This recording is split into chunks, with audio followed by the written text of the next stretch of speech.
পাকিস্তানের বিপক্ষে সিরিজ জয়ের পর স্বস্তির নিঃশ্বাস ফেলেছে বাংলাদেশ দল। এই জয়ে ওয়ানডে র্যাঙ্কিংয়ে এক ধাপ এগিয়ে এখন ৯ নম্বরে উঠে এসেছে টাইগাররা। ৪ নম্বরে থাকা পাকিস্তানকে ২-১ ব্যবধানে হারিয়ে ৩টি রেটিং পয়েন্ট অর্জন করেছে বাংলাদেশ। এতে করে ওয়েস্ট ইন্ডিজকে টপকে গেছে তারা। এই অবস্থান আগামী বছরের মার্চ পর্যন্ত ধরে রাখতে পারলে সরাসরি বিশ্বকাপে খেলার সুযোগ পাবে বাংলাদেশ। এদিকে আগামী ১৩ এপ্রিল বাংলাদেশ সফরে আসছে নিউজিল্যান্ড। মিরপুরে অনুষ্ঠিত হবে ৩ ম্যাচের ওয়ানডে সিরিজ, যা র্যাঙ্কিংয়ের জন্য খুবই গুরুত্বপূর্ণ।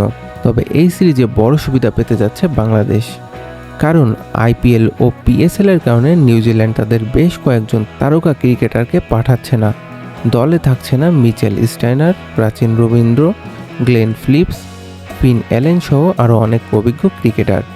ফলে অনেকটা তরুণ দল নিয়েই বাংলাদেশ সফরে আসবে কিউইরা। অন্যদিকে পূর্ণ শক্তিতে দল নিয়ে মাঠে নামবে বাংলাদেশ।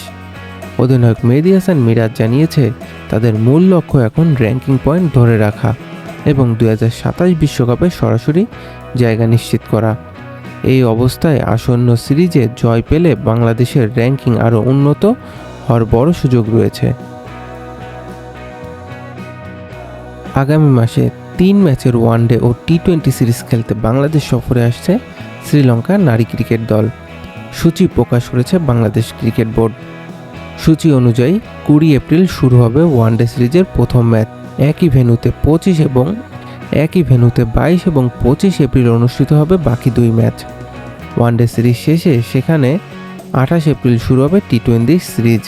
এরপর ৩০ এপ্রিল এবং ২ মে অনুষ্ঠিত হবে বাকি ২ ম্যাচ।